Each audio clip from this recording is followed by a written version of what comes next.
नमस्कार, आप सबका स्वागत है अपने फेवरेट डिबेट शो हम तो पूछेंगे में। मैं हूं आपके साथ सुमित अवस्थी और आपको बता दूं आज बात होगी ठीक 3 साल पहले से लेकर आज तक के कामकाज की। जी हां, 16 मई 2014 को एनडीए को इस देश की जनता ने अभूतपूर्व बहुमत दिया था। आज 16 मई 2017 है और 3 साल पहले जो जीत मिली थी, जो बहुत बड़ी जीत मिली, उसके नायक बनकर उभरे थे नरेंद्र मोदी। प्रधानमंत्री पद पर ताजपोशी के बाद से अब तक उनकी सरकार ने करीब 3 साल का सफर पूरा कर लिया है। लोकल सर्कल और इकोनॉमिक टाइम्स ने मोदी सरकार के कामकाज पर सर्वे करवाया है कि ये बीते 3 साल कैसे रहे और इन सर्वे के नतीजों के मुताबिक ये 3 साल नरेंद्र मोदी सरकार के ठसक भरे 3 साल रहे हैं। देश दुनिया में उनकी तूती बोलती है। लोकप्रियता के मामले में उन्होंने अपनी समकालीन तमाम नेताओं को बहुत पीछे, कोसों पीछे छोड़ दिया है। पॉलिसी पैरालिसिस हो, अटके प्रोजेक्ट्स हो, असमंजस जैसे शब्द उनके राज में छूमंतर हो चुके हैं। हम तो पूछेंगे कि देश दुनिया की धारणा बदलने की कार्यशैली के बावजूद क्या मोदी सरकार जनता की उम्मीदों पर इन 3 सालों में पूरी तरह खरा उतर पाई है? सवाल नंबर 2 कि क्या पीएम मोदी को चुनौती देने वाले कोई शख्स विपक्ष में इस वक्त आपको नजर आता है? और सवाल नंबर 3 कि 3 साल बाद भी पीएम मोदी की पहले जैसी लोकप्रियता की वजह क्या है? इन सवालों पर हम बड़े पैनल के साथ बड़ी चर्चा करेंगे आने वाले 1 घंटे में, क्योंकि आज ही के दिन ठीक 3 साल की जब आप एनिवर्सरी मना रहे हैं, उसी दिन 2 बड़े नेताओं के घरों में छापे पड़ते हैं, सीबीआई के और इनकम टैक्स के। चिदंबरम साहब क्या और लालू यादव क्या, दोनों यूपीए के खासे बड़े मंत्री थे। इन परिस्थितियों में क्या ये सरकार जो इस वक्त चल रही है, नरेंद्र मोदी की सरकार, क्या वो बदला लेने वाली सरकार है? क्या ये सरकार देश से भ्रष्टाचार को खत्म करने वाली सरकार है? लेकिन पहले ये खास रिपोर्ट।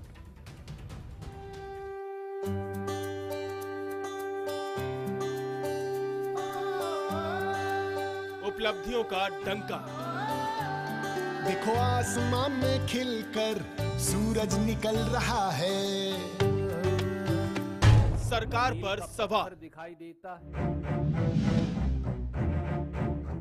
भाई भाषणों के शेर हैं और नतीजों में ढेर हैं। नए चेहरों के साथ नई उम्मीदों को साकार करने के लिए अगर टीम मोदी 3 साल से दिन रात एक करने के दावे कर रही है, तो उपलब्धियों पर सवाल उठाने वालों के लिए आईना भी है। ये आज भ्रष्टाचारियों के लिए भी एक जवाबदेही दिवस है। यूपीए के लीडर के ऊपर इल्जाम है कि उसकी आय से ज्यादा संपत्ति उन्होंने बेनामी कंपनियों में रख रखी है। अब वो जवाबदेही होंगे सिर्फ चारा के लिए नहीं, सिर्फ ऑर्डर के लिए नहीं, लेकिन इस चारे से कमाई हुई भ्रष्टाचार से लिप्त पैसे के लिए भी वो जवाबदार होंगे। कुछ देर हुई, उसके लिए क्षमा चाहूंगा। तो बरसों बाद कांग्रेस की तरफ से हमले की कमान नौजवान हाथों में है। मोदी सरकार के 3 साल के कामकाज पर सवाल उठाने के लिए नए चेहरे, नए तेवर कलेवर में सामने आए। झूठे मुकदमों के लिफाफों पर, नाटकीय भाषणों पर, प्रचार और प्रसार से, लीपापोती सरकार से कुछ जीत खड़ी की है उसने। जनता की उम्मीदों पर सवार होकर जिस सरकार ने तीसरी सालगिरह की तरफ कदम बढ़ाए, उसके हिस्से में फिलहाल निराशा आती नहीं दिखती। हम तो पूछेंगे में बड़ी बहस। नरेंद्र बाहुबली 3 साल मोदी सरकार, लेकिन क्या कायम है सरकार की जय जयकार? पीएम मोदी की अगुवाई वाली इस सरकार का 3 साल का कामकाज कैसा रहा? लोकल सर्कल के सर्वे के दौरान इस सवाल पर 61% जनता संतुष्ट नजर आई। फंड मैनेजर और ब्रोकर्स से जब अर्थव्यवस्था संभालने में मोदी सरकार की कोशिशों पर राय मांगी गई, तो सरकार को 10 में से 7.5 नंबर मिले। जाहिर है, पहली नजर में ये नतीजे केंद्र सरकार को उत्साहित करने वाले लगते हैं। जब से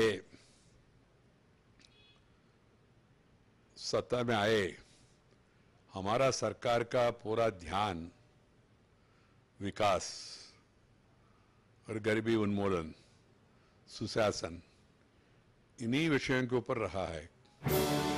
चुनावी वादे पूरा करने में, स्वच्छता अभियान में, भ्रष्टाचार कम करने में, नोटबंदी से काले धन पर लगाम लगाने में और दुनिया में भारत का डंका बजाने में।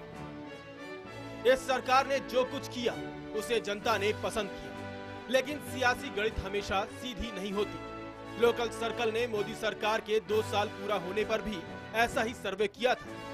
तब से अब तक इस सरकार की लोकप्रियता में 3% की गिरावट आई है और ये गिरावट आई है महंगाई से निपटने के मोर्चे पर। ये गिरावट आई है महिलाओं बच्चों को सुरक्षा देने के मोर्चे पर। ये गिरावट आई है लोगों को रोजगार मुहैया कराने में नाकामी के मोर्चे पर। अच्छे दिन कब आएंगे ये प्रश्न देश की जनता करना चाहती है। 3 साल देश बेहाल, यही है भाजपा का कमाल। ये सभी ऐसे मुद्दे हैं जो सीधे सीधे आम लोगों से जुड़ते हैं, जो हर घर हर परिवार पर असर डालते हैं। ऐसे मुद्दों के होने के बावजूद अगर प्रधानमंत्री मोदी नंबर 1 है, उनकी सरकार का कामकाज नंबर 1 है, तो ये विपक्ष की कमजोरी दिखाता है। हम तो पूछेंगे, क्या विपक्ष 3 साल बाद भी पीएम मोदी का विकल्प ढूंढने में नाकाम रहा? हम एक बार फिर अपना सवाल दोहराते हैं, क्योंकि आपके जवाबों का इस शो के दौरान हमको लगातार इंतजार रहता है कि क्या विपक्ष 3 साल बाद भी पीएम मोदी का विकल्प ढूंढने में नाकाम रहा है। अगर आपका जवाब हाँ है तो HTP स्पेस देकर Y लिखिए, नहीं के लिए HTP स्पेस देकर N लिखिए और जवाब 51818 पर आप SMS कर सकते हैं। #HTP और #मोदी के 3 साल के जरिए भी आप अपने सुझाव सवाल इस शो के लिए जरूर भेजें। बड़ी चर्चा में जो खास मेहमान मेरे साथ जुड़ रहे हैं उनका परिचय मैं सीधे आपसे कराता हूं। यहाँ स्टूडियो में 2 खास मेहमान हैं। शेष नारायण सिंह जी हमारे साथ, हमारे वरिष्ठ पैनलिस्ट, सीनियर जर्नलिस्ट आप हैं, और साथ में AK वाजपेयी जी हैं जो कि लोक जनशक्ति पार्टी के प्रवक्ता हैं। आपका भी स्वागत है। सरकार का बचाव करेंगे, सरकार के सहयोगी हैं। और जो लोग बाहर से हमारे साथ जुड़ रहे हैं उसमें संबित पात्रा, भारतीय जनता पार्टी के वरिष्ठ प्रवक्ता इस वक्त मेरे साथ हैं। जयवीर शेरगिल, कांग्रेस पार्टी के प्रवक्ता, युवा चेहरे, वो मेरे साथ जुड़ गए हैं। हमारे साथ डॉक्टर अशोक सिन्हा, RJD के वरिष्ठ प्रवक्ता, वो इस वक्त पटना से जुड़ गए हैं। और साथ में हमारे साथ यतीश राजावत साहब है, के यतीश राजावत, जो कि लोकल सर्कल के चीफ स्ट्रेटेजी ऑफिसर भी हैं, जिन्होंने ये सर्वे कराया जिसके बिना पर हम इस बातचीत की शुरुआत कर रहे हैं। सबसे पहले तो जयवीर शेरगिल, आप लोगों ने लंबी चौड़ी प्रेस कॉन्फ्रेंस की, युवा चेहरों को उतारा, 6-7 लोग डायस पर एक साथ बैठे, कोई फॉर्मर मिनिस्टर था तो कोई मंत्री है, कोई सांसद है, सब अपने अपने क्षेत्र के दिग्गज। और इन सब के बावजूद भी जो तमाम एजेंसीज ने सर्वे किए, कांग्रेस का तो काम है विपक्ष का कि कमियां ढूंढना, सरकार की नाकामियां गिनाना, पर जो न्यूट्रल एजेंसीज हैं जैसे लोकल सर्कल, जैसे इकोनॉमिक टाइम्स, ये क्यों कह रहे हैं कि सरकार अभी भी 60% से लेकर 75% तक जनता इससे खुश है, कोई सेकंड डिवीजन भी नहीं दे रहा अभी तक।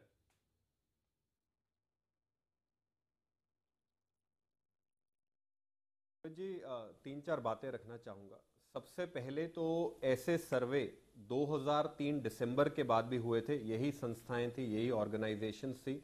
जब 4 राज्यों के चुनाव हुए, 3 राज्य भाजपा जीत गई और 2004 मई में इलेक्शन हार गई।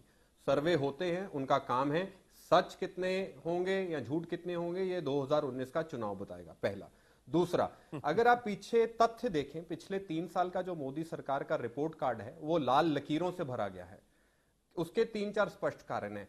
आज जो जैसे भाजपा ने लोगों को दिन दिखाए हैं, आम जनता को शब्द अच्छे दिन से डर लगना शुरू हो गया। अच्छे दिन आए हैं पर केवल 3 लोगों के, गौरक्षक, अलगाववादी और आतंकवादी। इन 3 लोगों के सिर्फ अच्छे दिन आए हैं और आम जनता के किसी के नहीं आए। अब आज जश्न मनाया जा रहा है, पिछले साल विकास पर्व मनाया गया था, आज बल्कि शोक मनाना चाहिए। क्यों? क्योंकि बड़बोले भाषण, 33% बढ़ोतरी है किसान की आत्महत्या में, सरहद में 135% घुसपैठ, राजनाथ सिंह जी ने पानाजी में खुद कबूल किया। हमारे सैनिक आए दिन शहीद हो रहे हैं, 200 सैनिक केवल 2016 में, ये पहली बार हुआ है इतिहास में। संबित आपकी बात का मनाना चाहिए कि कहां गए वो अच्छे दिन। संबित पात्रा जवाब देंगे, लेकिन जयवीर आपकी बात पर मैं एक कमेंट जरूर करना चाहता हूं। ये तमाम परिस्थितियां 11 मार्च के पहले भी थी। आज हम लोग 16 मई को बात कर रहे हैं। हमने 11 मार्च के नतीजे देखे थे। उत्तर प्रदेश में कांग्रेस पार्टी का क्या हाल हुआ और भारतीय जनता पार्टी कहां पहुंची। बाकी की बात संबित पात्रा कहेंगे, जो आपने तथ्यात्मक बातें की हैं। मुझे समझ में नहीं आता कि कांग्रेस कहां से मुद्दे ढूंढ के लाती है और क्यों कांग्रेस को इतना कन्विक्शन है मोदी जी को फ्लॉप घोषित करने में। संबित पात्रा, जवाब दीजिए कांग्रेस की बातों का। देश के मुद्दे हैं, चुनावी जीत से इन पे पर्दा मत डालिए सुमित जी। चलिए, आप मत मानिए, चुनाव को आप मत पहचानिए। संबित पात्रा जवाब देंगे। देखिए, सबसे पहली बात तो है कि जब 3 साल मोदी सरकार के विषय में हम डिस्कशन कर रहे हैं तो मैं भारतीय जनता पार्टी के प्रवक्ता के नाते एक सेंस ऑफ रिस्पॉन्सिबिलिटी लेते हुए एरोगेंट बिल्कुल नहीं होना चाहूंगा, अहंकार कहीं नहीं होना चाहिए।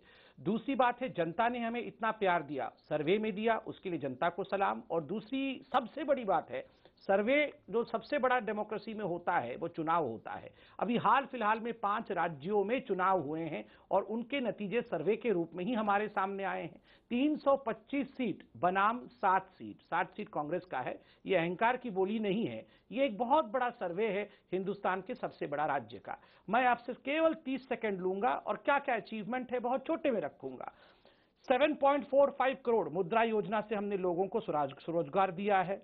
17,70,000 अफोर्डेबल हाउस बनाए हैं, जबकि 10 वर्षों में कांग्रेस ने 13,80,000 घर ही बनाए थे।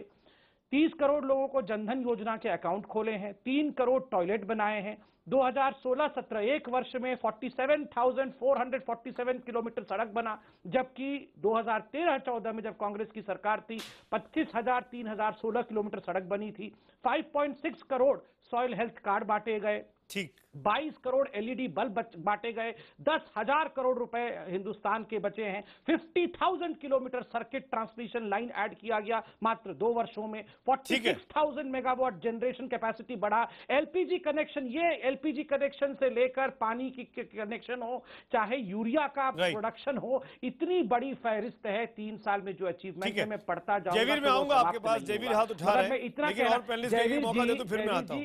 यतीश, मैं 10 सेकंड में समाप्त कर दूं। जयवीर जी, आपने उसको कहा इतना कि टाइम दे दिया संबित को आंकड़े गिनाने के लिए। जयवीर, मैंने आपको भी दिया था।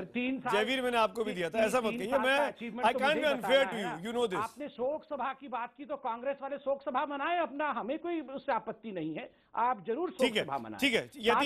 यतीश राजावत, आपकी एजेंसी ने सर्वे किया।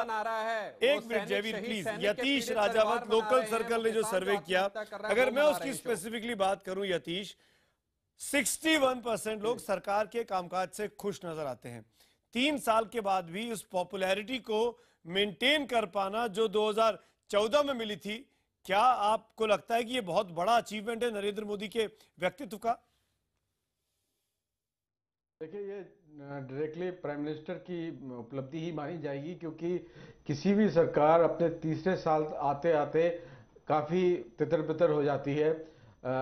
उसकी अपील या पॉपुलैरिटी बहुत कम हो जाती है। आपने ये यूपीए की पिछली सरकार में देखा, जब 3 साल आने तक एक पॉलिसी पैरालिसिस का माहौल बन गया था। प्रधानमंत्री के खिलाफ कई आवाज़ें उठने लगी थी। उनको एक तरह से रिमोट माना गया था और मतलब कामकाज उनका एक बिल्कुल ठप सा हो गया था। 61% लोगों का ये कहना कि हम अभी भी मानते हैं कि सरकार हमारी अपेक्षाओं के अनुरूप काम कर रही है या उसको उसमें खरी उतर रही है, ये काफ़ी ज़्यादा प्लस माना जाएगा। मतलब जब ये आंकड़े आए थे तो हमें खुद इस पे बहुत सरप्राइज आ रहा था, क्योंकि जनरली सरकार 3 साल तक रियलिटी सेट इन हो जाती है। पिछले साल, अगर आप पिछले साल के आंकड़ों से इसको कंपेयर करें तो थोड़ी गिरावट आई है। बिल्कुल यतीश, मैं उस पॉइंट पर भी आऊंगा। यतीश, मैं एक पॉइंट आपसे पूछना चाहता हूं। आपकी सर्वे में सबसे बड़ी वजह इस सरकार की पॉपुलैरिटी को कामयाब रखने की क्या है? एक वजह इन 3 साल के बाद भी।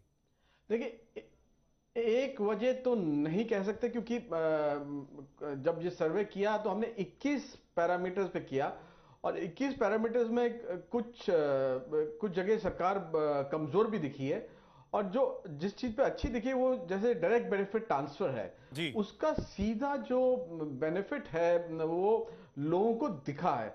ये स्कीम एक तरह से सबसे ज्यादा सक्सेसफुल रही है। मतलब इसका अब सरकार इतना बात इसके बारे में बात नहीं करती, स्वच्छ अभियान के बारे में ज्यादा बात करती है, लेकिन डायरेक्ट बेनिफिट ट्रांसफर मेरे ख्याल से अपने आप में एक बहुत बड़ा। ठीक है यतीश, मैं आगे बढ़ता हूं, मैं एक एक कमेंट सबका लेता हूं। अशोक सिन्हा साहब, लगातार बीजेपी बम बम करती हुई आगे बढ़ती जा रही है, पॉपुलैरिटी में भी कामयाब दिखाई देती है। आपको क्या लगता है ऐसी क्या चीज है जिसको जो जनता को भा गई? क्या यही डायरेक्ट कैश ट्रांसफर जो अकाउंट खोले गए जनधन के तहत?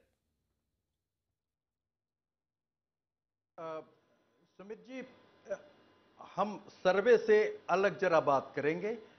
दो बातें मुख्य रूप से हम करेंगे। पहली कि नरेंद्र मोदी जी के इलेक्शन के पहले इनके जो प्रॉमिसेस थे वो सारे अनफुलफिल्ड हैं।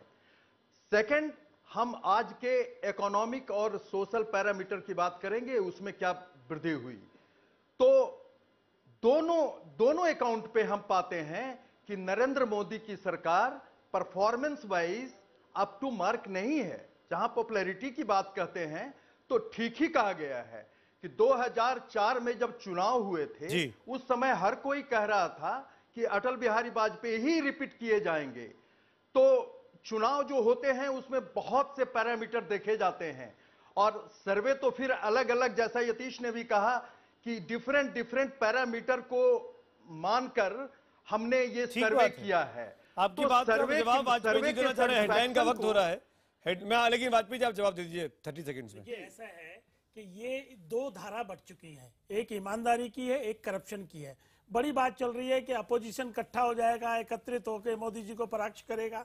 कैसे पॉसिबल है? एक तरफ आदमी 18 घंटे काम करने वाला ईमानदार आदमी खड़ा है, दूसरी तरफ आप विरोधियों के लीडर्स देख लीजिए, ममता बनर्जी से लेके केजरीवाल से लेके लालू यादव से लेके सोनिया गांधी, राहुल गांधी, सब किसी ना किसी केस में फंसते चले जा रहे हैं। तो किस मुंह से जनता के सामने? नहीं, सवाल वही है, फंसते जा रहे हैं कि फंसाते जा रहे हैं? नहीं, फंसते जा रहे हैं। वो लोग ये कह रहे हैं कि आप फंसा रहे हैं। देखिए पॉलिटिकल वेंडेटा चल रहा है। मैं आऊंगा, मैं इस चीज पर भी आऊंगा। FIR होगी, कानून अपना काम करेगा। मैं इस चीज पर भी आऊंगा वाजपेयी जी। शेष जी मैं आपके पास जाऊंगा, लेकिन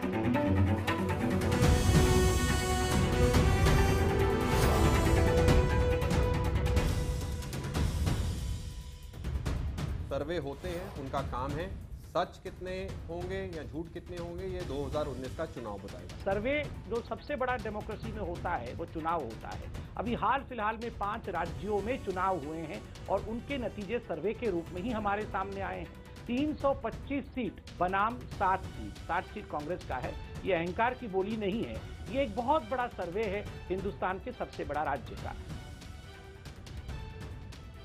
हमारा आज का सवाल भी इसी पर है, सरकार के 3 साल पूरे होने पर, कि क्या विपक्ष 3 साल बाद भी पीएम मोदी का विकल्प ढूंढ पाने में नाकाम रहा है? अब तक की जो जवाब मेरे पास SMS के जरिए आए हैं, 90% लोग हाँ में जवाब दे रहे हैं कि विपक्ष के पास कोई विकल्प नहीं है। और ट्विटर पोल के नतीजे भी आपके सामने स्क्रीन पर हैं।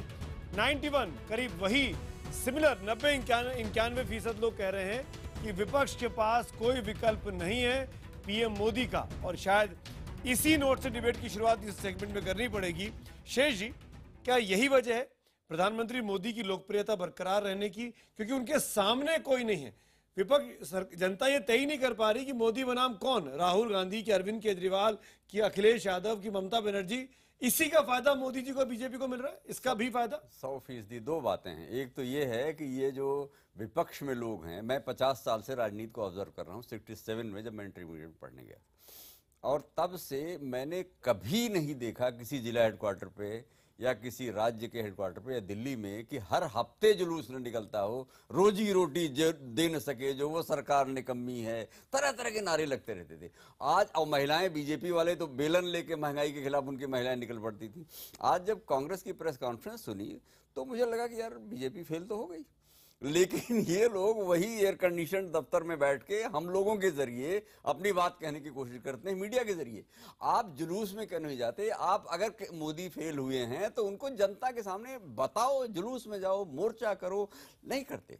और यही लोग जो जब हटाए गए, चाहे इंदिरा गांधी हटाई गई हूं, इसी दिल्ली में क्या जलवा था, बोट क्लब पे जो 6 दिसंबर रैली हुई थी, तूफान मच गया था। और जब ये मनमोहन सिंह हटाए गए थे तो बीजेपी ने माननीय अन्ना हजारे के आंदोलन, दुनिया के जो कांग्रेस के खिलाफ आंदोलन, तो ये लोग चूंकि कुछ बड़ी दिलचस्प बात और ये लोग मोदी मोदी जपते रहते हैं। संबित पात्रा वगैरह तो फेल हो गए हैं, इन पर विश्वास जनता कम करती है, लेकिन बीजेपी वाले, कांग्रेस वाले जब मोदी का प्रचार करते हैं, जैसे राहुल गांधी विरोध करने में जो प्रचार ही तो करने उनका नाम लेकिन जयवीर जो बात शेष जी कह रहे हैं, मैं आपसे पूछता हूं, आज रणदीप सुरजेवाला ने कहा भी कि हम 2 साल तक आंदोलन करेंगे अब सड़कों पर, तो ये एहसास हो गया कि चुनाव सर पर आ गया है, अगर अभी भी आंदोलन नहीं किया तो ये लोकप्रियता और भी बढ़ सकती है, केवल मोदी का विरोध करने से कुछ नहीं होगा, पॉलिसीज पर अटैक करना पड़ेगा। जयवीर। तो मैं जी 2 बातें कहूंगा। सबसे पहले तो जो मुझसे पहले प्रवक्ता बोल रहे थे, उम्र और तजुर्बे में मुझसे ज्यादा हैं, पर शायद वो भूल गए हैं कि कांग्रेस का आंदोलन ही था कि भूमि अधिग्रहण कानून सरकार को वापस लेना पड़ा जब सरकार सड़कों पे उतर गई, वो कांग्रेस पार्टी ही थी। दूसरा, आज भी तमिलनाडु का किसान जंतर मंतर पे धरना दे रहा है, मैंने आपको टोका नहीं जनाब, जंतर मंतर पे धरना दे रहा है जिसे प्रधानमंत्री मिलने से इनकार कर रहे हैं और श्री राहुल गांधी पे पहुंचे। तीसरा, संबित मेरे अच्छे मित्र हैं पर कुछ आंकड़ों पे लपेटन लगाना इनको खूब आता है। क्या ये जनता को बताएंगे कि महिलाओं पे अत्याचार का आंकड़ा क्या है? 3,37,922 पिछले 1 वर्ष में। 2,30,000 करोड़ का सरकार को मुनाफा हुआ तेल की गिरावट की वजह से, 55% गिरावट, और जनता वही कीमत दे रही है। 230 किलो रुपए दाल हो गई है। डिजिटल इंडिया, 2 लाख गांव होने थे, आज 16,000 गांव सिर्फ डिजिटल इंडिया का फायदा उठा पाए हैं। और आज ये सैनिक का खून वोट बैंक पॉलिटिक्स में तो यूज कर लेते हैं, पर क्या उनके पीड़ित परिवारों को बताएंगे? पिछले 3 महीनों में 2 बार ऐसे दिल दहलाने वाले हादसे हो गए हैं। लाल आंख चीन को दिखाएंगे, पाकिस्तान को दिखाएंगे, कांग्रेस चूड़ियां डाले, आज खुद चूड़ियों की दुकान खोले बैठे हैं। कहां गया वो ये सौगंध है देश की धरती मैया की, ये देश नहीं झुकने दूंगा। आज पाकिस्तान गंभीर आरोप है, सबसे बड़ी विपक्षी पार्टी गंभीर जवाब है, और मोदी वहां पकवान खा रहे हैं लाहौर में। हो गया। देखिए, जहां तक पाकिस्तान का सवाल है, अभी मैं कहूंगा, अभी हाल फिलहाल के 50 वर्षों में अगर बहुत बड़ी जीत हिंदुस्तान की हुई है तो वो कुलभूषण जाधव के मामले में जिस प्रकार हिंदुस्तान ने एक नया स्टैंड लिया है, ये अपने आप में पाकिस्तान को भी पशुपेश में डालता है और पूरा विश्व पाकिस्तान को आज देख रहा है। देखिए, ये कांग्रेस पहले, आप देखिए सरबजीत का केस भी हमने देखा था, सरबजीत को फांसी चढ़ गई मगर कांग्रेस ने कोशिश तक नहीं की। इसलिए मैं रेस्पेक्टफुली कहूंगा कि इन चीजों को आप पॉलिटिसाइजेशन मत करें। दूसरी बात, आपको मैं आंकड़े दे रहा हूं, सबसे बड़ी बात है 10 वर्षों में जब कांग्रेस की सरकार रही 2004 से 2014 तक, धीरे धीरे चल के उन्होंने केवल 5 करोड़ एलपीजी कनेक्शन 10 वर्षों में दिए। 2.5 वर्षों में मोदी सरकार ने उज्ज्वला के माध्यम से 6 करोड़, अब देखिए उज्ज्वला इत्यादि, उज्ज्वला से 1.5 करोड़ और बाकी के माध्यम से 6 करोड़ का कनेक्शन एलपीजी का गांव तक पहुंचाया। आप ये बताइए, ये क्वांटम जंप नहीं है? सड़कों को आप देख लीजिए, जो गति सड़कों का बनने का 5 किलोमीटर से भी कम था इनके समय, वो आज 21 किलोमीटर तक पहुंच गया है। रेलवे लाइंस को देख लीजिए, और जो इकोनॉमी की जीडीपी कभी एक समय पर 4.8% 2 वर्षों के लिए लगातार कंसेक्यूटिवली 2 इयर्स के लिए थी, आज वो 7% से ज्यादा है, 7.2% है। तो स्वाभाविक रूप से ये सब कुछ दिख रहा है। जयवीर अशोक जी बोल रहे हैं, जयवीर आपकी तरफ ये अशोक सिन्हा, जयवीर अशोक जी बोल रहे हैं, प्लीज अशोक सिन्हा 5 सेकंड, सिर्फ 5 सेकंड। एक बात संबित गलत बोल गए, सरबजीत को फांसी नहीं चढ़ा था, उनको जेल में मार दिया गया था। मनमोहन सिंह जी की वजह से जेल में मार दिया गया, उम्र आप कैद ठीक में बोल हो रहे गई हैं, थी, उनको जेल में मार दिया गया मगर हम उनको वापस नहीं ला पाए। Jaiveer you got a point, Sambit accepted jail में मार दिया गया था। ठीक है, अशोक सिन्हा अभी बीजेपी के प्रवक्ता ने ये कहा कि एलपीजी के कनेक्शन इतने दिए गए, कभी नहीं बताया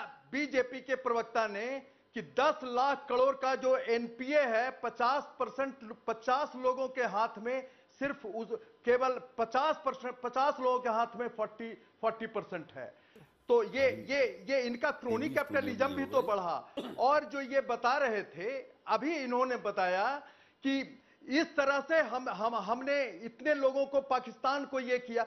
अरे पाकिस्तान को टेररिस्ट स्टेट घोषित करने कहते हैं यूनाइटेड नेशन को, लेकिन खुद तो मोस्ट फेवर्ड नेशन का आपने दर्जा नहीं खींचा है, उसको खुद अपने यहां टेररिस्ट नहीं घोषित किया है, और फिर दूसरे से कह रहे हैं तीसरी बात जो सबसे इंपॉर्टेंट, बोलिए, जल्दी से बोलिए, वाजपेयी जी जवाब देना चाह रहे हैं आपकी बात करता हूं। बोलिए बोलिए, कंप्लीट करिए।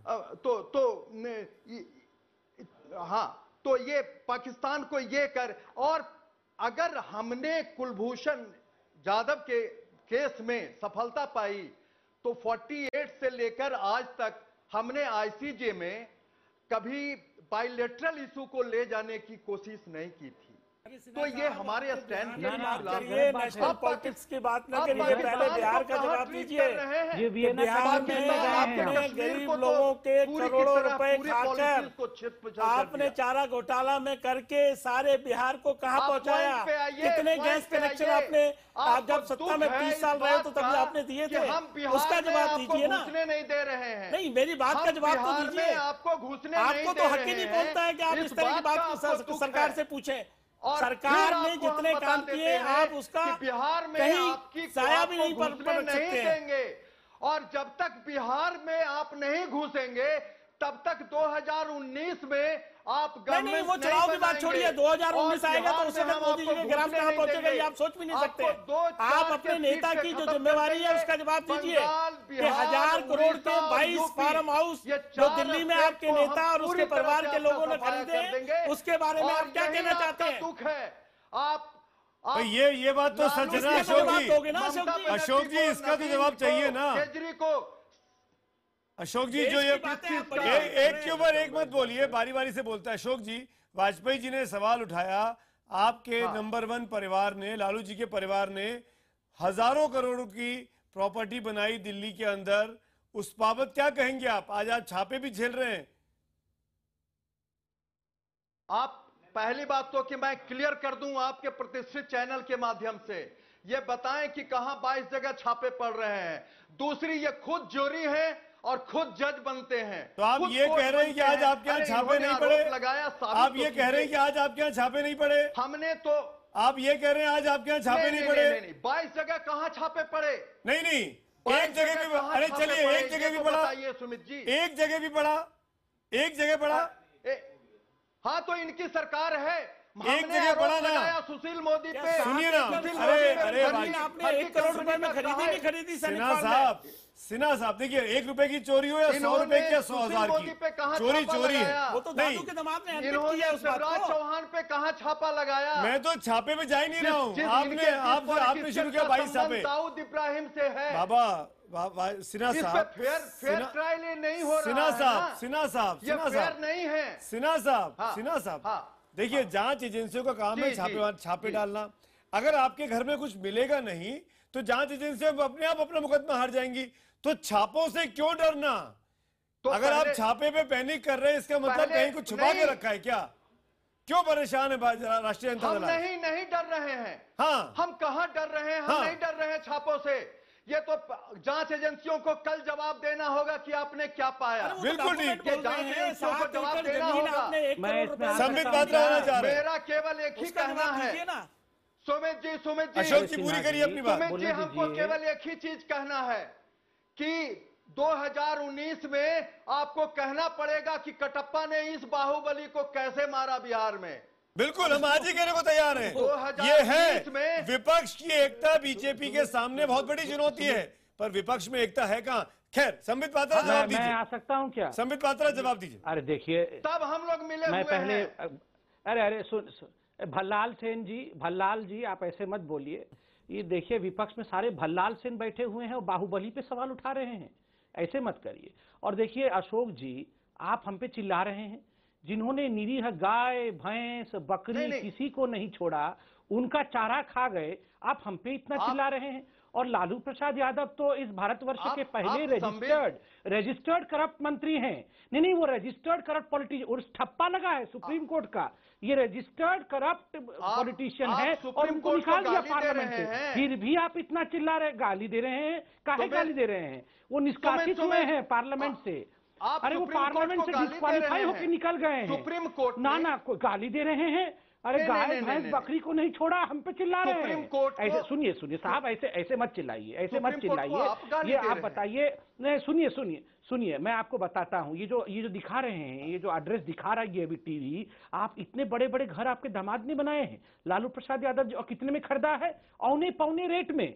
मतलब किसी कंपनी को बनाओ, उसमें ब्लैक मनी रखो, उसी कंपनी की प्रॉपर्टी खरीद लो, हवाला का केस चलाओ। आप सोचते हैं हिंदुस्तान की जनता समझ नहीं पाती है साहब? अशोक जी जवाब दे 1 करोड़ दीजिए। रुपए में बेच दिया। अशोक जी 100 जवाब दे करोड़ रुपए दीजिए, की बराबरी प्रॉपर्टी का को मौका है 1 आपके करोड़ में पास। बेच दिया। क्यों बेच दिया? क्यों बोलिए बेच दिया? अशोक सिन्हा, जवाब दीजिए।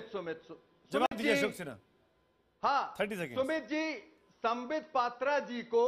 संबित पात्रा जी का ये आरोप है, ये तो इन्हें 2 दिन के बाद इनकी एजेंसियों को साबित करना पड़ेगा कि इनके आरोप सही अरे थे चारा घोटाले या में भी हमारा ऐसे ही बोल डिफेंस रहे सही थे। था।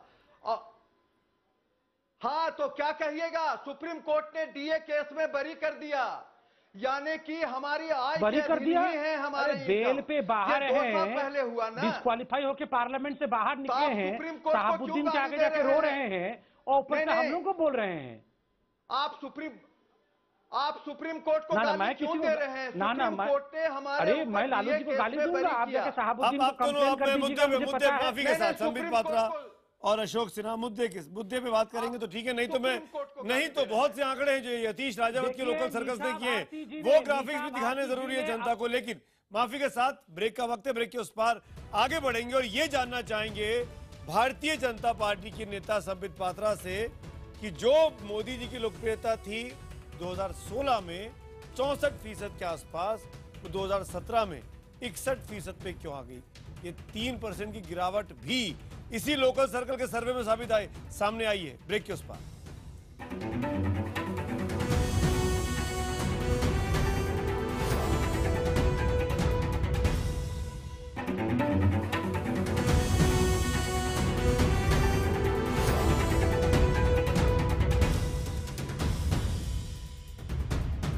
कि 1000 करोड़ के 22 फार्म हाउस जो दिल्ली में आपके नेता और उसके परिवार के लोगों ने खरीदे, उसके बारे में आप क्या कहना चाहते हैं? दुख है। हाँ तो इनकी सरकार है। एक जगह बड़ा ना सुशील मोदी पे सुनिए ना, अरे जमीन आपने 1 करोड़ रुपए में खरीदी नहीं खरीदी? सिन्हा साहब, ये देखिए विपक्ष में सारे भल्लाल सेन बैठे हुए हैं और बाहुबली पे सवाल उठा रहे हैं। ऐसे मत करिए। और देखिए अशोक जी, आप हम पे चिल्ला रहे हैं, जिन्होंने निरीह गाय भैंस बकरी नहीं। किसी को नहीं छोड़ा, उनका चारा खा गए, आप हम पे इतना चिल्ला रहे हैं। और लालू प्रसाद यादव तो इस भारतवर्ष के पहले रजिस्टर्ड करप्ट मंत्री हैं। डिबेट को आगे बढ़ाऊं उसके पहले अब तक के जो जवाब आए हैं कि क्या विपक्ष 3 साल बाद भी पीएम मोदी का विकल्प ढूंढने में नाकामयाब रहा है?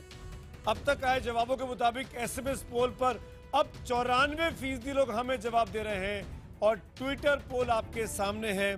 ट्विटर पोल पिछली बार 91 पे था, इस बार 92 पे है। 92% लोग हाँ में जवाब दे रहे हैं क्योंकि विपक्ष के पास कोई विकल्प नहीं है। मोदी जी की लोकप्रियता अटूट है, 61% लोग उनको पसंद करते हैं। लेकिन इसी लोकल सर्कल के सर्वे जो कि यतीश राजावत की कंपनी ने कराया है, उसमें एक चेताने वाली बात भी है बीजेपी के लिए और संबित पात्रा को देखना चाहिए इन आंकड़ों को। कुछ आंकड़े ऐसे आए हैं जिससे ये पता लगता है कि सरकार कुन पैमानों पर खरी भी नहीं उतरी है। जैसे कि शुरुआत करना चाहूंगा सबसे पहले, अगर हम महिला बच्चों की सुरक्षा की बात करें, माफ करिएगा ग्राफिक चेंज हुआ है, ये महंगाई का आवश्यक वस्तुओं की कीमतें कम हुई हैं, जीवन आसान हुआ है।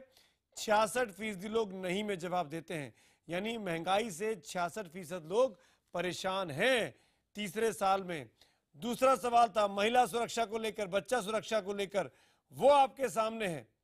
उसके जवाब भी बीजेपी के लिए इनकरेजिंग नहीं है। 60% लोग ये कह रहे हैं कि महिलाओं और बच्चों के खिलाफ अपराध कम नहीं हुए हैं, ये उनका मानना है। और तीसरी बड़ी बात बेरोजगारी की, जिसको कांग्रेस मुद्दा बनाना चाहिए, उसको लेकर भी 63% लोग कहते हैं बेरोजगारी में कमी नहीं आई है। ये ऐसे कंसर्न है जिस वजह से संबित पात्रा, जो लोकप्रियता 2016 में 64% पे थी सरकार के कामकाज से भारतीय जनता की, वो घिरकर इस बार 61 पर आई है। 3% का डिक्लाइन हुआ है संबित पात्रा। देखिए, विद ऑल ड्यू रिस्पेक्ट, जिन्होंने सर्वे किया है वो यहाँ बैठे भी हैं और उनको हम बहुत मानते हैं और सर्वे पर कोई सवाल नहीं है, मगर मुझे लगता है कि ये कमी नहीं है जिस प्रकार का गिरावट आप दिखा रहे हैं, क्योंकि ये एक तरह से मैंने जो कहा, उत्तर प्रदेश में जो अभी चुनाव हुए हैं और जिस प्रकार का नतीजा आया है वो 2014 का जो चुनाव था, जो रिजल्ट था, हूबहू उसका कॉपी आया है। अर्थात जो उस समय पॉपुलैरिटी मोदी जी की थी, एग्जैक्टली वही पॉपुलैरिटी नहीं, पर संबित यूपी आप याद रखते हैं, पंजाब आप भूल जा रहे हैं, आप गोवा भूल जा रहे हैं जहां पर सिटिंग सीएम चुनाव हार जाता है, वो भी तो है। पंजाब में हम छोटे प्लेयर हैं। मैं आपको जवाब देना चाहूंगा। आप ठीक है, मैं ऐसे सिलेक्टिव नहीं हो सकता हूं और मुझे लगता है मुझे जवाब देना चाहिए इन तीनों फ्रंट का, एम्प्लॉयमेंट हो, चाहे नारी सशक्तिकरण का विषय हो, आप जवाब दीजिए, जयवीर आपको काउंटर करेंगे, आप बोलिए। जी, कि महंगाई का जहां तक सवाल है, 31 मार्च 2014 को जो उपभोक्ता महंगाई दर था वो 9.46% था। 31 मार्च 2017 जो बिल्कुल रीसेंट डाटा है वो 3.81% है। 9.46% वर्सेस 3.81%। अब हम एम्प्लॉयमेंट पे आते हैं। मेरे हाथ में अभी हिंदू न्यूज़पेपर ने एक बड़ा आर्टिकल 5 दिन पहले छापा था, India's unemployment rate drops 50% in 7 months on Modi governments rural push.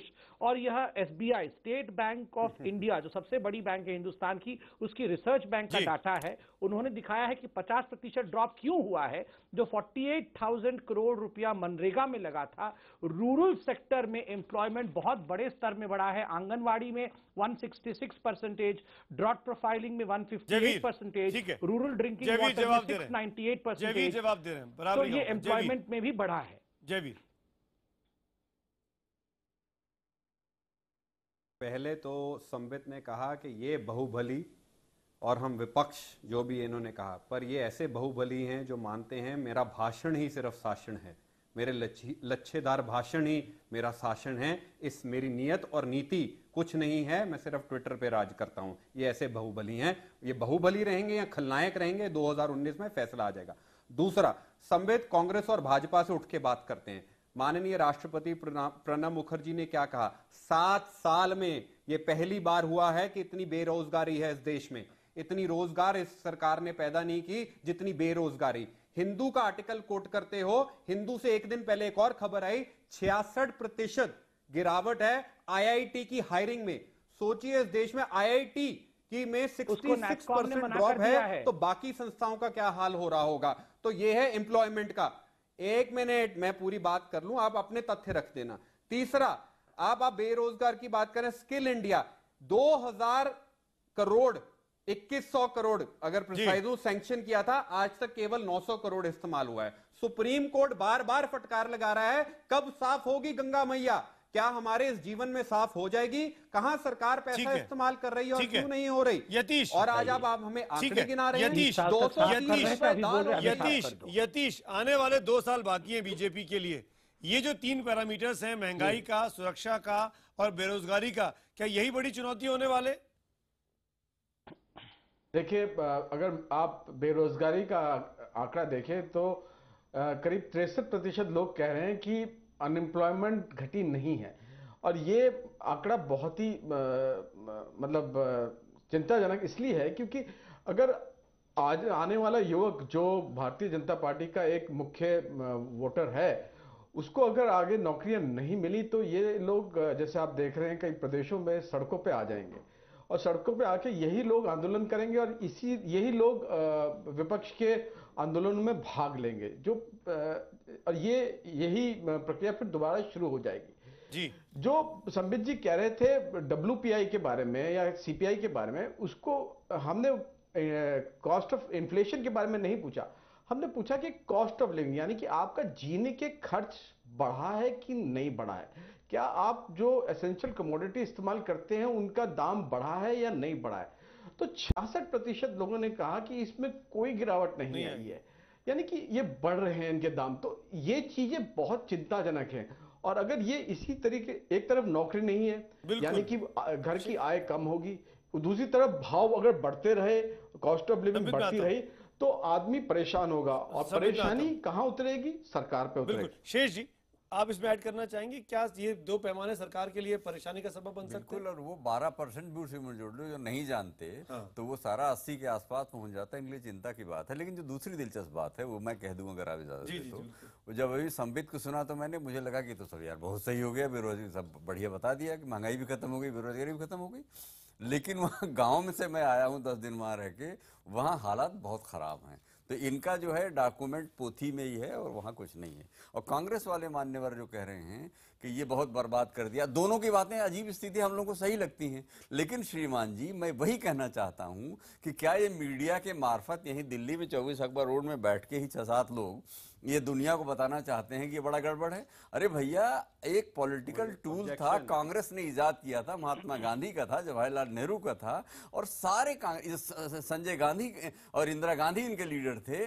Sanjay Gandhi jail में थे 1977 में जब इंदिरा गांधी को बर्थडे विश भेजा था, और ये लोग यहाँ से बाहर निकल ही नहीं रहे हैं। तो क्या ये सवाल भी एड्रेस होने चाहिए? और इनके पास राजावत की जो रिपोर्ट है वो तो बीजेपी के पक्ष में कम इनके पक्ष में है, लेकिन ये लोग मोदी के प्रचार के अलावा कुछ कर ही नहीं रहे। ठीक है, जयवीर पहले आप, संबित जवाब दीजिएगा। जयवीर पहले आप। मुझे लगता है जनाब आपकी सलाह सर आंखों पर, कांग्रेस को टीवी 24 अकबर सलाह नहीं है, हम कांग्रेस को सलाह नहीं देते, हम किसी पार्टी को सलाह नहीं देते, हम आपके खिलाफ बयान दे रहे हैं, सलाह नहीं है आप। मैंने आपको रोका नहीं, धैर्य रखिए। सलाह क्यों कह दिया? गलत बयान नहीं करोगे तो क्वेश्चन होगा नहीं। वो जब मैं सलाह नहीं देता किसी पार्टी, जब गौ रक्षक राजस्थान में बेकसूर लोगों की जान ले रहे थे, कांग्रेस के नेता वहां सिपाही बन के खड़े थे। जब किसान तमिलनाडु का दिल्ली में लड़ रहा है, कांग्रेस सिपाही बन के खड़ा है। जब भूमि अधिग्रहण कानून हुआ था तो कांग्रेस पार्टी खड़ी थी। जब ओआरओपी में आत्महत्या सैनिक कर रहे थे, कांग्रेस पार्टी खड़ी हुई थी। जब इस देश के शहीद का तो कांग्रेस पार्टी खड़ी हुई थी। तो हाँ, हम हारे जरूर हैं, हम आम आदमी का हाथ नहीं छोड़ा और ना छोड़ेंगे। पिछले अच्छा कहने से कुछ बदलेगा नहीं। 70 साल से उनकी लड़ाई लड़ रहे हैं और लड़ेंगे, हार जीत होती रहती है। और संबित जवाब दीजिए। में आप जैसे लोग कह रहे थे, चुनावी भाषण नहीं चाहिए, संबित जवाब दे रहे हैं। संबित जवाब दीजिए तथ्यों पर। कांग्रेस हाथ पे हाथ धर के बैठी है। 2004 का इतिहास कांग्रेस पार्टी दोहराएगी। संबित पात्रा साहब, अशोक जी फिर मैं आ रहा हूं। देखिए, मैं इतना कहना, देखिए बहुत कम समय है और कम में ही बोलना है। मैं आपको एक छोटी सी बात करता हूं। एक साइड आप मनमोहन सिंह जी को रखिए और एक साइड आप नरेंद्र मोदी जी को रखिए। आप कंपैरिजन करिए पॉलिसी पैरालिसिस और किस प्रकार से चाटुकारिता के कारण हिंदुस्तान की सरकार लगातार 10 वर्षों तक सफर करती रही। करप्शन का आलम यह था कि कोई भी गिट्टी पत्थर उठाए उसके नीचे से एक स्कैम निकल के आ रहा था। करोड़ों खरबों रुपए ऐसे खा लिए गए कि कैलकुलेटर भी शर्मा गए थे कि पता नहीं इतने जीरो और इतने संख्या कैलकुलेटर में समा नहीं रही थी। 3 वर्षों में एक नया पैसा मोदी जी की सरकार या उनकी किसी मंत्री ने किसी के ऊपर आरोप नहीं लगा। और पॉलिसी पैरालिसिस आप नहीं रुकिए। और जहां तक आप देखिए आंकड़ों का विषय है, हर पहलू के आंकड़े लेकर आए हैं। चाहे विदेशी निवेश, उसमें किस प्रकार का इजाफा हुआ है। FDI 42% से अधिक का इंक्रीमेंट हुआ है। और आप आर्टिकल की बात बता रहे थे, ये एक बात संबित, मुझे 2 और मेहमानों को लेना है। Food grain output revised upwards. India का highest production Ashok Sinha, food grain का हुआ है। अशोक सिन्हा और वाजपेयी जी। अशोक सिन्हा आप कह रहे थे कि पूरा फूड ग्रेन को जयवीर 1 मिनट अशोक सिन्हा आप कह रहे थे पूरा विपक्ष एक है। क्या विपक्ष एक है? जो बिहार में हुआ वो उत्तर प्रदेश में नहीं हो पाया, वो पंजाब में नहीं हो पाया। हमने देखा कांग्रेस और आम आदमी पार्टी भी लड़ गए आपस में। ये बिहार का फॉर्मूला बाकी जगहों पर क्यों नहीं सिखा पा रहे हैं? जब लालू यादव झुक सकते हैं अलायंस के लिए, तो राहुल गांधी, ममता बनर्जी, सीताराम येचुरी, मुलायम सिंह यादव, अरविंद केजरीवाल एक मंच पर क्यों नहीं आ सकते हैं? अशोक सिन्हा। सुमित जी, हर पार्टी के शीर्ष नेताओं से हम लोगों की बात हुई है और इसी के मद्देनजर सबके कॉन्सेंसस से 27 अगस्त को हम लोगों ने रैली पटना में आयोजित की है, ताकि 2019 के लिए हम वहीं शंखनाद कर सकें। और चाहे नवीन पटनायक हो या ममता बनर्जी हो, ये सारे नेता जिनके ऊपर करप्शन के चार्जेस हैं, अगर इकट्ठे हो भी जाएंगे तो मोदी जी के खिलाफ क्या करेंगे? को हटाने के सवाल इस बात का है। और आपको हम वादा करते हैं एक विकास, विपक्ष एक तरफ एजेंडा विकास वाले नेता का और दूसरी तरफ एक ऐसा एजेंडा की विकास वाले नेता को हराना है। संकल्प है, ये नेगेटिव नहीं है क्या? हमने 77 में देखा था, इंदिरा गांधी कहती थी गरीबी हटाओ, लोग विपक्ष कहता था इंदिरा को हटाओ, और क्या हाल हुआ था उस वक्त इंदिरा गांधी को हटाने का नारा देकर? अशोक जी एक विचारधारा तो लेके आइए। क्या सीताराम येचुरी ममता बनर्जी एक साथ बैठ सकते हैं? क्या मुलायम सिंह मायावती एक साथ बैठ सकती है? क्या डीएमके और एआईएडीएमके का धड़ा एक साथ आ सकता है? अरे एक विचारधारा तो लाइए। और इसी की कमी वाजपेयी जी और सिन्हा जी वो इस पोल में दिखाई दे रही है जो लोकल सर्कल ने किया है, और जो हमारा भी तुरंत पोल चल रहा है इस शो के दौरान, कि क्योंकि विपक्ष के पास कोई नेता नहीं है, इसका फायदा मोदी जी को मिल रहा है। इसीलिए लोकप्रियता भले ही 64 से गिरकर 61 पर आई है, पर 64 से गिरकर 46 पर नहीं आई है, महज 3% की गिरावट है। ये आप लोगों की अंदर कमी है, विपक्ष के अंदर एक राय नहीं बना पा रहे सिन्हा साहब आप। 2004 में वाजपेयी जी का कोई विकल्प नहीं था, लेकिन जो हालत वाजपेयी जी का हुआ वही हालत नरेंद्र मोदी जी का होगा 2019 में। चलिए आप लोग लड़िए, मेरी शुभकामनाएं हैं आप लोगों के साथ। शुक्रिया इस डिबेट में जुड़ने के लिए। लेकिन 3 साल के बाद भी किसी भी प्रधानमंत्री की और उसकी सरकार की लोकप्रियता 60% से ऊपर बनी रहे, ये अपने आप में तारीफ काबिल बात है, जिसमें मोदी सरकार कामयाब रही है। हम अब तक के हमारे पोल में भी ये साबित हो गया कि मोदी का कोई विकल्प ना होना 90%, 95% लोगों ने वोट किया, जो साफ करता है कि कुल मिलाकर परिस्थितियां बीजेपी के लिए अभी भी सुकूनदायक बनी हुई हैं। लेकिन हाथ पर हाथ रखने का वक्त नहीं है, चुनाव में महज 2 साल ही बाकी रह गए हैं। इसी नोट पर आज इतना ही। हम तो पूछेंगे में